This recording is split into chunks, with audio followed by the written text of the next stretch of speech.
pressing on to holiness of God. మనం దేవుని పరిశుద్ధతకి ప్రయాసపడుతూ ఉండాలి.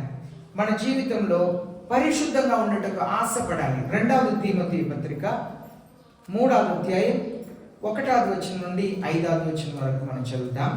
2వ తిమోతి పత్రిక 3వ అధ్యాయం 1 నుండి 5 వచనాలను చదువుదాం.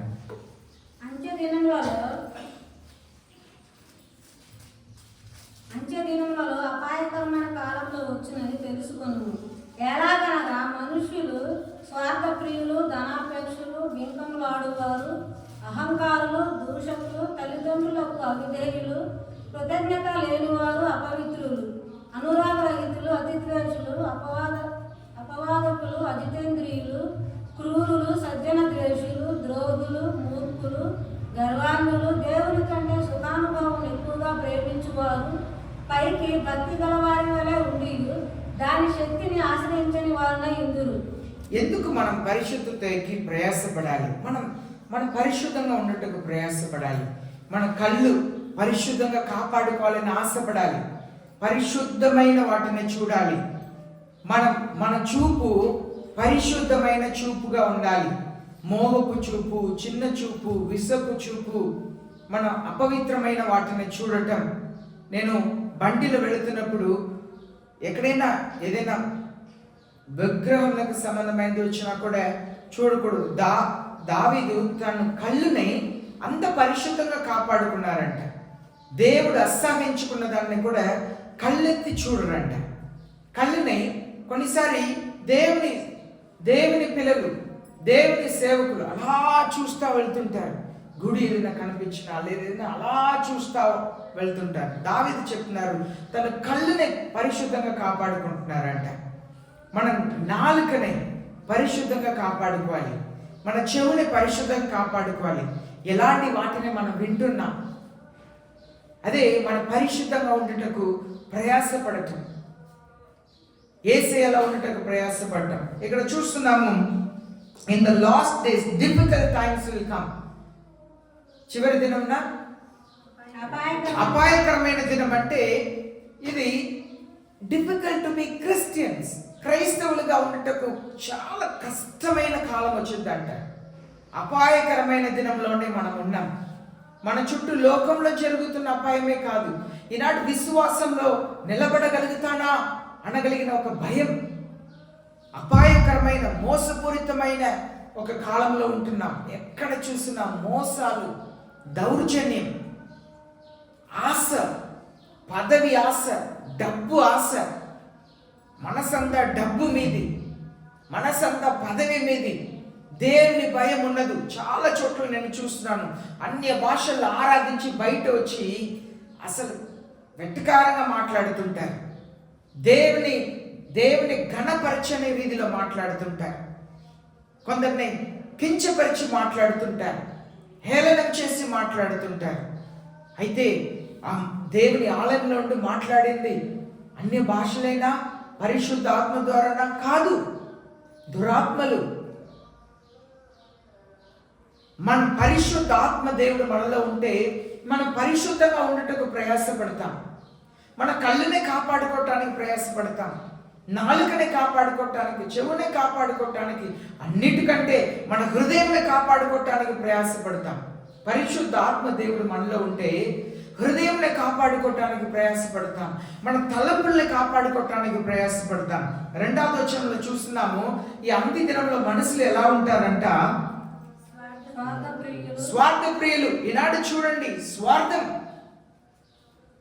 కుటుంబంలో స్వార్థం ఉండాలి, పిల్లలకు పెట్టే విషయంలో స్వార్థం ఉండాలి, పిల్లల్ని చదివించే విషయంలో స్వార్థం ఉండాలి, మన కుటుంబాన్ని చూసుకునే విషయంలో స్వార్థం ఉండాలి. కొందరికి ఆ అజ్ఞానం కూడా ఉండదు. సొంత పిల్లలకు సరిగా అన్నం పెట్టరు. స్వార్థ ప్రియులు ఎలా ఉంటే, నేను తాగానా, నేను తిన్నానా, నేను తిరిగానా, అలా జీవించేవారు చాలా మంది ఉన్నారు. కన్న పిల్లలకు సరైన ఆహారం పెట్టకుండా, కన్న పిల్లల్ని మంచిగా చదివించకుండా, నేను నా కడుపు తాము స్వార్థంగా ఉంటారు. ఇంటికి వస్తే పిల్లలకు ఉందా, అన్నం ఉందా అని కూడా చూడరు. ముందు కడుపు నిండా వాళ్ళు తింటారు అంతే. అలాంటి కాలంలోనే మనం ఉన్నాం. ఒక యవనస్తురాలు వచ్చి ఒక పర్యాయం ఇలాగూ పాస్టర్ గారితో వాళ్ళ సొంత తల్లిని గురించి ఆమె చాలా నమ్మశక్యం కానిది సంఘటన అని చెప్పి ఆమె మాట్లాడింది. నేను నా శరీర ఆశల్ని తీరిస్తే చాలు, నా పిల్లలు ఎలా అయిపోయినా పర్లేదు, కుటుంబం ఎలా. స్వార్థ ప్రియులు. రెండవదిగా ధనాపేక్షలు. ఈనాడు ధనాపేక్ష, ధనం ఎలా సమకూర్చాలి, ఎలా సంపాదించాలి. ఈనాడు సంఘంలో చూడండి, దేవుని దోచుకునే వాళ్ళు ఎంతమంది ఉన్నారు. దేవునికి ఇవ్వవలసిన దాన్ని యేసే చెప్పారు, కైసరుకు దేవునికి ఇవ్వమన్నారు. యేసే చెప్పారు, ధారాళంగా ఇచ్చేవాడు నేను ప్రేమిస్తున్నాను అన్నారు. కానీ మన దేవునికి కూడా దశభాగం. అంత విపరీతమైన ధనాభిక్ష, దేవుని దోచుకునే స్థితిలో ఈనాడు సంఘంలో ఎంతమంది ఉన్నారండి. ఆనాడు యేసే 12 మంది శిష్యుల్లో ఒకడు అలాగే దేవుణ్ణి అమ్మటానికి తృణీకరించాడు. ఆ యేసు ప్రభునే డబ్బుకు అమ్మేశాడు. ధనాభిక్ష. ఈనాడు సంఘంలో కూర్చున్న వాళ్ళు ఎంతమందికి ధనాభిక్ష. ఈనాడు సంఘంలో కానీ సంస్థ అని ఈనాడు క్రైస్తవులు ఎన్నో సంస్థలు ఉన్నాయి. ధనాభిక్ష, డబ్బు ఎలా దొంగలించాలి, నేను ఎంత మంచి హోటల్లో నేను ఉండాలి, మంచి హోటల్లో భోజనం చేయాలి. ఈనాడు ధనాభిక్ష భయంకరంగా ఉన్నాయి చూస్తున్నా. ఈనాడు ఎలాగైనా స్వార్థంగా సంపాదించాలి, డబ్బు కొరకు భయంకరంగా మనసులు తెగించారు. తర్వాత బెంగంలాడు అని అంటే బోస్టులు. వాళ్ళు తమ గురించి గొప్ప చెప్పుకుంటూ ఉంటారు, ఇతరుల చిన్న చూపు చూస్తారు. ఈనాడు అలాగే మన ప్రజలందరినీ కూడా చూస్తున్నాం. నా వల్లనే, నా టీవీలో న్యూస్ చూస్తే నా వల్లనే వచ్చింది. మీరు న్యూస్ చూసే వాళ్ళకి నేనేం మాట్లాడుతున్నాను తెలుసు. నా వల్లనే 2 వర్గాలు చెప్పుకుంటున్నారు. 3వ వరకు మేము ఉన్నప్పుడే చేసాం కనుక వచ్చింది. బోస్టులు అందరూ కూడా నా వల్లనే ఇది జరిగింది, నేనే దీనికి కారణం, నా కుటుంబం నిలిచి ఉందంటే నేనే కారణం. నేను లేకపోతే, ఒక సహోదరి చెప్పారు ఒక వ్యక్తిని గురించి, ఇంకా ఒక స్త్రీని గురించి చెప్పారు, ఆమె ఆ చర్చిలో డాన్ అండి అని. సంఘంలో కూడా నేను లేకపోతే సంఘమే ఉండదు, పరిచర్య ఉండదు. బోస్టుల్నెస్, బింగంలాడువారు. తర్వాత అహంకారులు, దేవునికి లోబడరు, దేవుని వాక్యములకు లోబడరు. నేను దేవుని వాక్యములకు అవిధేయత చూపించుకుంటా తిరుగుతారు. దానికి చాలా మంది జాలరా కొడతారు, పక్క నుండి ఆమెని ఎంకరేజ్ చేస్తారు, ఆయన్ని ఎంకరేజ్ చేస్తారు. ఈనాడు గర్వముగా ఉండడానికి కారణం వాళ్ళు తప్పు చేస్తున్నారని తెలిసి కూడా కొందరు ఎంకరేజ్ చేస్తుంటారు. ఒక వ్యక్తి దేవునికి విరోధమైన కార్యం చేస్తున్నా కూడా ఎంకరేజ్ చేస్తుంటారు. వాళ్ళకి ఆటోమేటిక్గా ఏం వచ్చింది? అహంకారం వచ్చింది. ఎందుకంటే వాళ్ళు చెప్పేదంతా సరే అని చెప్పే వాళ్ళు ఉన్నారు కనుక, చేసేదంతా సరే అని చెప్పి వెనకేసుకునే వచ్చేవాళ్ళు కనుక అహంకారం మనసులో వస్తుంది. తర్వాత దూషకులు. ఈనాడు దేవుడు ఎంత చేసినా దేవుని ఎలా చులకనగా మాట్లాడేవారు. దేవుడు నాకేం చేశారు, సంఘం నాకేం చేసింది, చులకనగా మాట్లాడేవారు. దూషకులు, వాళ్ళు దేవుని దూషిస్తారు, దేవుని సేవకుల్ని దూషిస్తారు, సంఘంని దూషిస్తారు. వాళ్ళ పనియే, వాళ్ళ జీవితమే దూషణకరమైన నాలుక కలిగిన వారు. తర్వాత తల్లిదండ్రులకు అవిధేయులు. ఈనాడు ఎంతమంది తల్లిదండ్రులకు అవిధేయులై ఉన్నారు? చాలా మంది తల్లిదండ్రులకు అవిధేయులు. కొన్నిసారి వాళ్ళ అవిధేయులుగా ఉంటే మనం ఏమి చేయాలంటే వాళ్ళ కొరకు కన్నీళ్ళు కార్చి మోకరించి ప్రార్థన చేయాలి. కానీ మనం మోకరించి ప్రార్థన చేయము, కన్నీళ్ళు కార్చి ప్రార్థన చేయము. పిల్లల కొరకు కన్నీళ్ళు కార్చి ప్రార్థన చేసేవారు లేరు. నేను ఉదయకాలం లేచి దేవుని అడిగేది, అయ్యా నా చుట్టూ, నా భార్య చుట్టూ, నా పిల్లల చుట్టూ కంచి వేయండి ప్రభువా, మీరే కాపాడాలి. ఈనాడు తల్లిదండ్రులకు అవిధేయులు. తల్లిదండ్రులు ఏం చెప్పినా నీకేం తెలుసు, నాకు కావాలి, నాకు ఇవ్వవలసిందే అని చెప్పి తల్లిదండ్రులను ఎదిరించే పిల్లలు. తల్లిదండ్రులు ఎంతో మంది పిల్లలు ఎదిగేసరికి వాళ్ళ గుంటెలో భారం నొప్పి ఎందుకంటే వాళ్ళని గౌరవించరు, మాటని గణపరచరు. చిన్నప్పుడు బాగానే ఉంటారు, కూర్చోమంటే కూర్చుంటారు, వెళ్ళరమ్మంటే వెళ్ళి వస్తారు. కానీ ఎదిగేసరికి అవిధేయత. ఈనాడు ఎక్కడ చూసినా పిల్లలు అవిధేయత కలిగి ఉన్నారు. తిరుగుబాటు, స్కూల్లో టీచర్స్కు లోబడరు, ఈనాడు అధికారులకు లోబడరు. ఒక చోట్ల పని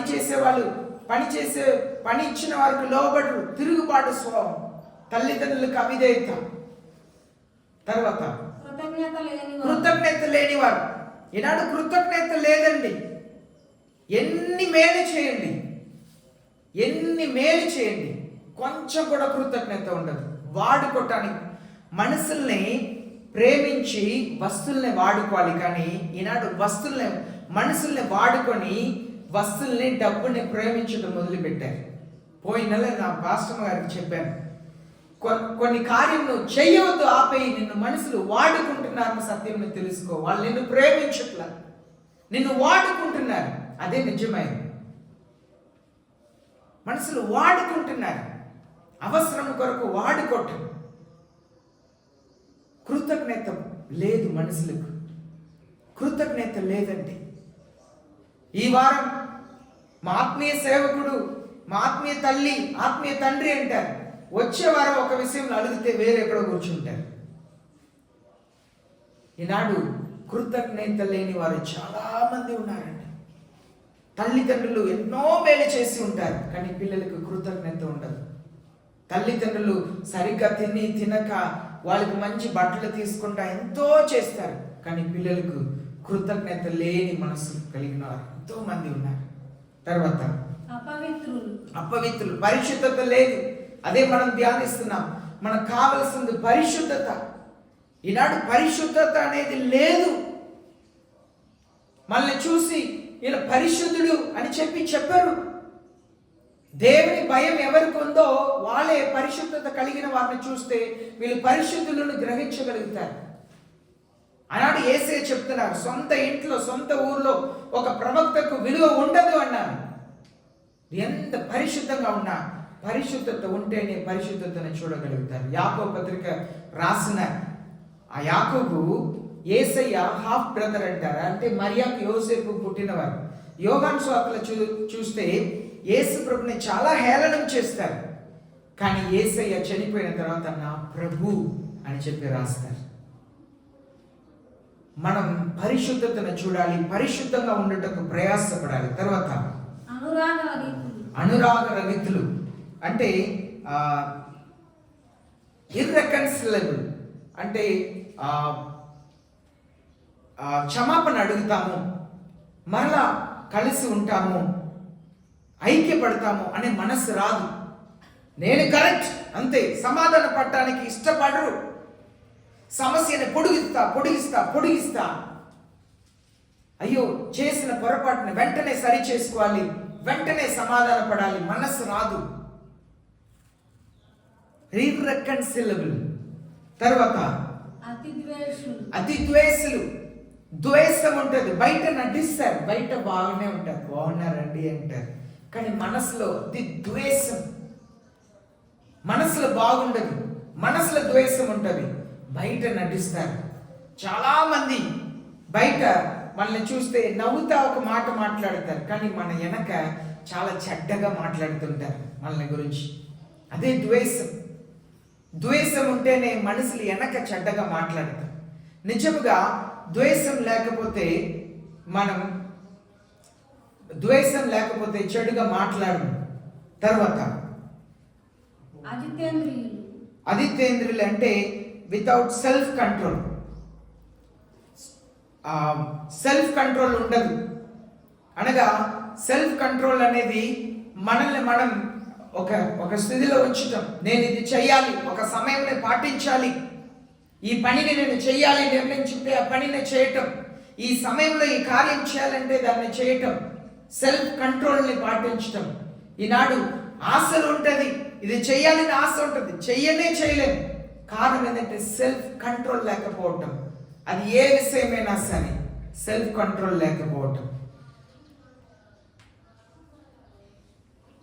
అది డబ్బు విషయమైనా సరే సెల్ఫ్ కంట్రోల్ అనేది మనం అనుకున్న వాటిని చేయాలి, చేసే తీరుతాను, ఈ సమయంలో పాటిస్తాను, ఈ పనిని నేను చేస్తాను, ఈ కార్యంని నేను ఈ పలానా చోటకు వెళతాను, ఇది చేస్తాను.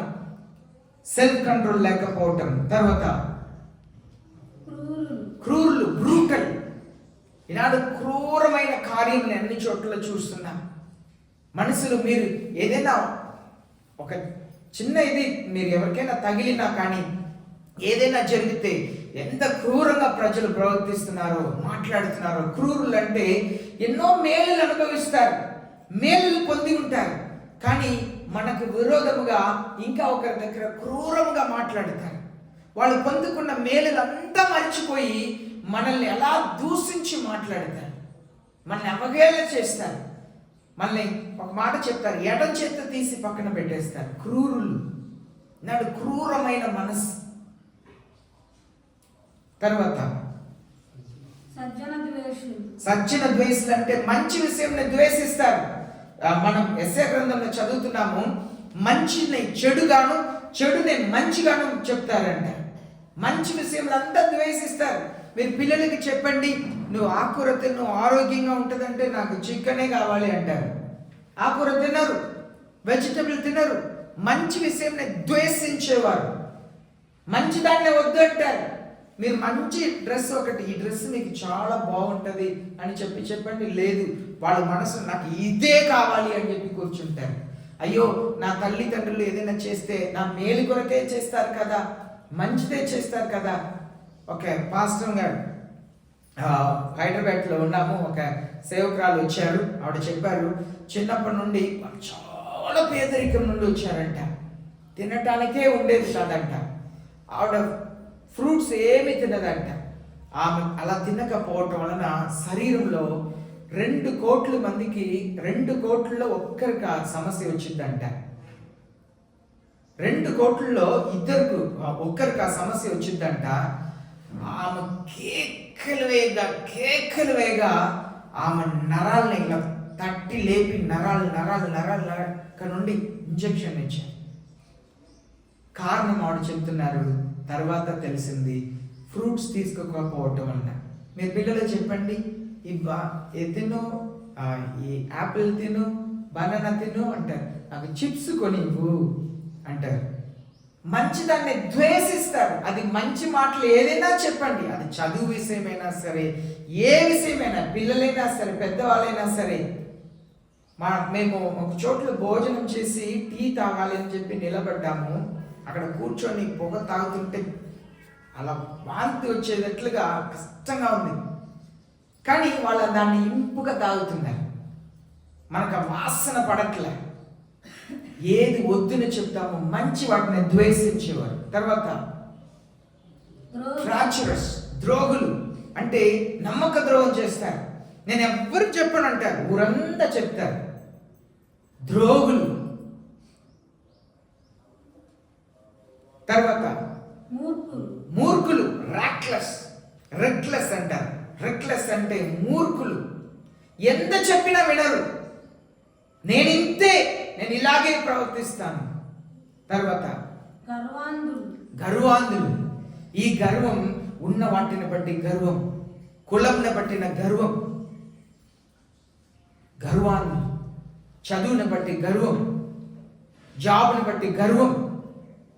తర్వాత దేవుని కంటే సుఖానుభవం ఎక్కువగా ప్రేమించువారు. దేవుని కంటే ఇళ్లలో కూర్చుంటారు, ఏం చేస్తుంటారు? టీవీ చూస్తుంటారు, ముచ్చట్లు మాట్లాడుతుంటారు. దేవుని కంటే, దేవుని వాక్యము కంటే టీవీని ప్రేమిస్తారు. దేవుని వాక్యము కంటే మొబైల్ ఫోన్ని ప్రేమిస్తారు. కన్నీళ్లు కార్చి ప్రార్థన చేయటము, మోకరించి ప్రార్థన చేయటము చెయ్యరు. దేవుని కంటే ఏది సులువుగా అనిపిస్తో దాన్నే చేయడానికి ఇష్టపడతారు. దేవుని కంటే వాటికి ఎక్కువ ప్రాధాన్యత ఇస్తారు. దేవుని కంటే డబ్బు. ఎంత బాధ! ఇలా తర్వాత ఏం చెప్పింది? పైగా భక్తి గలవారై ఉండియు దాని శక్తిని ఆశ్రయించిన వారే ఉంటారు. బయట మాత్రం చక్కగా వాక్యం బోధిస్తారు, చక్కని క్రైస్తవులుగా చెప్పుకుంటారు, తెల్ల బట్టలు వేసుకుంటారు, బైబిల్ పట్టుకొని అలా వెళుతుంటే ఎంత మంచి క్రైస్తవుడో, ఎంత మంచి క్రైస్తవురాలు.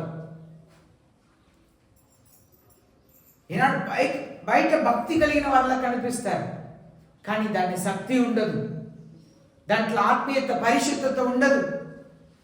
అది దేవుని వాక్యం సెలవిస్తుంది. తర్వాత ఇట్టి వారికి దూరముగా ఉండు. మనం పరిశుద్ధంగా ఉండాలంటే, మన పరిశుద్ధతలో ప్రవేశించాలంటే ఈ కార్యం అంతా కూడా మన జీవితంలో పక్కన పెట్టాలి. ప్రాముఖ్యంగా 1 పేతురు 3వ అధ్యాయం 10, 11, 12 వచనంలో చూస్తున్నాము. Keep your tongue from evil and your lips from speaking deceit. మోసపూరితమైన కార్యం మాట్లాడటం, అబద్ధంని మాట్లాడటం నుండి నాలుకనే కాపాడుకోవాలంట. నాలుకనే కాపాడుకోవాలి. అపవిత్రమైన వాటిని మాట్లాడకుండా నాలుకనే పరిశుద్ధంగా కాపాడుకోవాలి. నాలుకనే పరిశుద్ధంగా కాపాడుకోవాలి. మనం యేసయ్య మనల్ని పిలిచింది పరిశుద్ధంగా ఉండటకు పిలిచారు. 2వ కొరింథీ పత్రిక 10వ అధ్యాయం 5వ వచనంలో చదువుతున్నాం. సరే, 1 పేతురు 3వ అధ్యాయం 10, 11, 12 చదువుదాం. 1 పేతురు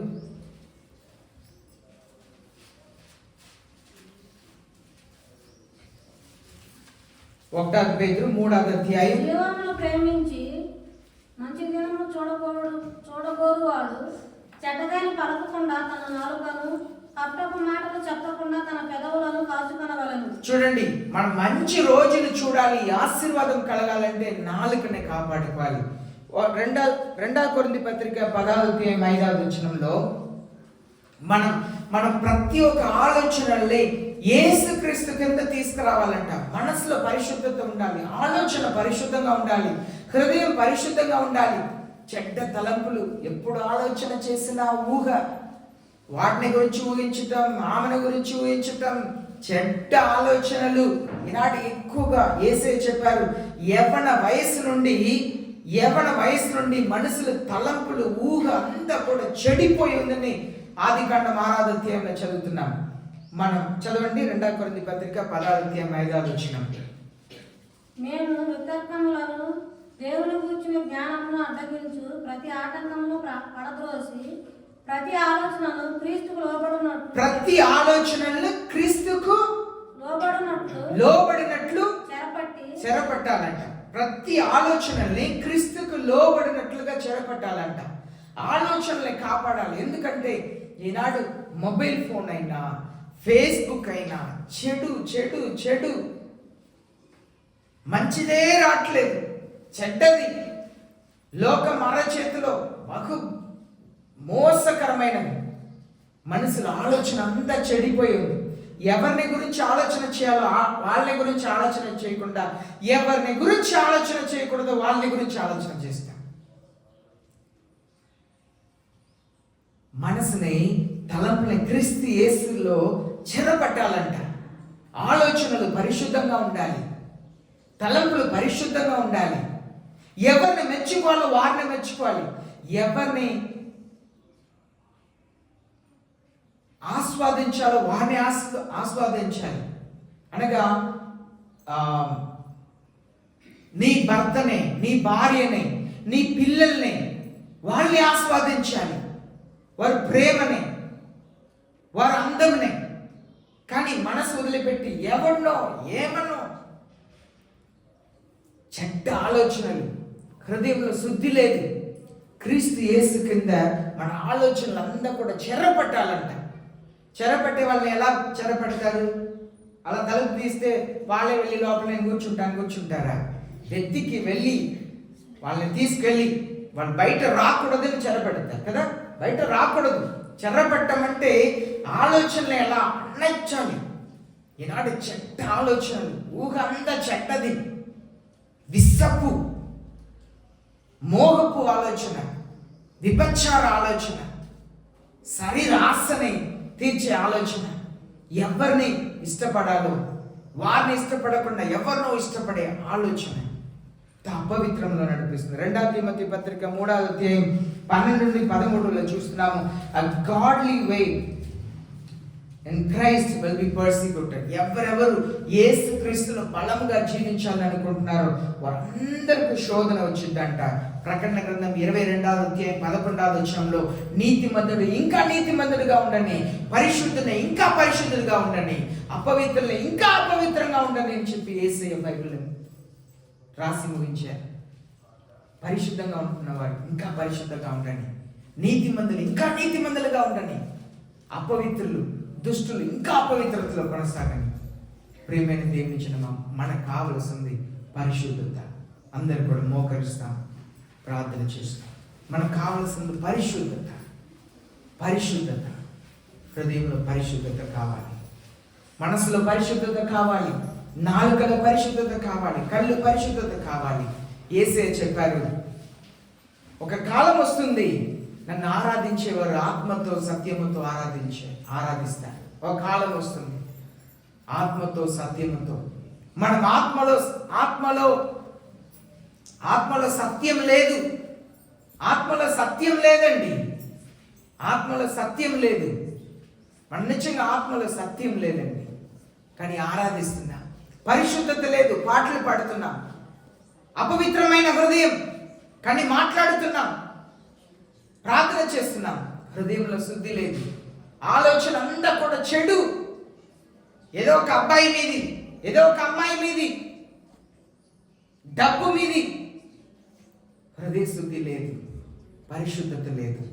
దేవుని అడుగుతాం, అయ్యా మీలా నన్ను మార్చండి ప్రభు.